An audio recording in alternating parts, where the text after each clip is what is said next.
जो लोग अपने को कर्ता मानकर कार्य करते हैं वही बंधन में पड़ते हैं, और जो लोग निमित्त मानकर कार्य करते हैं वो बंधन से रहित होते हैं। ये सारा संसार निश्चित रूप से किसी के द्वारा चलाया जा रहा है। भ्रामयन् सर्वभूतानि यंत्रारूढ़ानि माया। भगवान श्री कृष्ण की भगवत गीता कहती है, मानो पुराने जमाने में पहले छोटे गांव में माताएं चक्की चलाती थी, और चक्की चलाते समय उसके पत्थर के पाट के ऊपर कोई छोटी सी एक चींटी बैठ गई। चक्की चलाते समय उसे बहुत सुख का अनुभव हुआ क्योंकि वो घूम रही है। लेकिन अगर वो चींटी ये विचार करने लगे कि चक्की मैं चला रही हूं तो ये उसका अज्ञान होगा ना। वो एक वृद्ध माता अपने हाथ में एक हैंडल लेकर, लकड़ी के एक छोटा सा हत्था लेकर, और उस पत्थर के पाट को जब घुमाती है तो घुमाने वाली तो माँ है ना, वो वृद्ध है, वो महिला है। उसके ऊपर बैठी हुई चींटी का उसमें कहीं पुरुषार्थ नहीं। यदि वो ऐसा मानने लगे कि मैं घुमा रही हूं या ये सुख मेरे द्वारा मुझे मिल रहा है, तो उसमें उस चींटी का अज्ञान ही होगा। ठीक इसी प्रकार से निश्चित रूप से आप कार्य कर रहे हैं, लेकिन आपको कार्य करने की शक्ति या निमित्त परमेश्वर ने बनाया। और इसलिए गीता में बार बार भगवान ने अर्जुन को कहा, तुम बहुत बड़ा युद्ध करोगे, तुम विजयी होगे, तुम्हें यश मिलेगा, लेकिन एक बात मत भूलना अर्जुन, निमित्त मात्रम भव सव्यसाचिन। हे सव्यसाची, तुम निमित्त बन करके कार्य करोगे तो तुम्हें कर्तृत्व का और भोक्तृत्व का अभिमान बांधेगा नहीं। प्रणतोस्म्य, हम इसलिए कह रहे हैं कि मैं जगत की सेवा करने के लिए तो जा रहा हूं, बहुत कुछ मुझे मिला भी है, उसकी अनुभूति में मैं कर रहा हूं, लेकिन मैं पहले वो सब कुछ जो कुछ मुझे मिलने वाला है या जो कुछ भी मुझे मिला है, मैं प्रणत होकर आपके चरणों में मूक भाव से उसे समर्पित करता हूं। सर्व वेदांत सिद्धांत, और वेदांत का सिद्धांत तो आप जानते हैं, आपने कई मनुष्यों के द्वारा श्रवण किया है कि वेदांत का सिद्धांत केवल 4 वाक्यों में निहित है।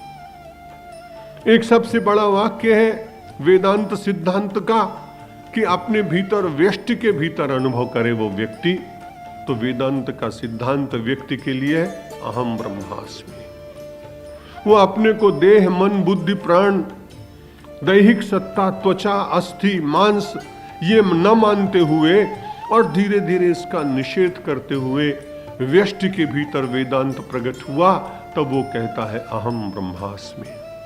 आंख खुली, अब उसका वेदांत व्यापक हुआ, तो उसके सामने जो दिखाई पड़ा व्यक्ति, उसको तुरंत वो विचार करता है, तो वेदांत के सिद्धांत से कहता है तत्त्वमसि।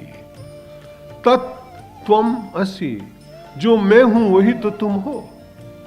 तुम्हारे भीतर भी तुम्हारी जो भी सत्ता बाहरी दिखाई पड़ रही है, वो बाहरी सत्ता केवल व्यवहार चलाने के लिए, लेकिन उस व्यवहारिक सत्ता के भीतर जो व्याप्त तत्व है, चिन्मय शक्ति जो है, जो चिद शक्ति है, जो आनंद का स्वरूप है, तत्त्वम असि, तुम तो वही हो जिसे ब्रह्म कहते हैं। और उसके बाद अब उसकी आंख खुली तो उसने सारे संसार की ओर देखा।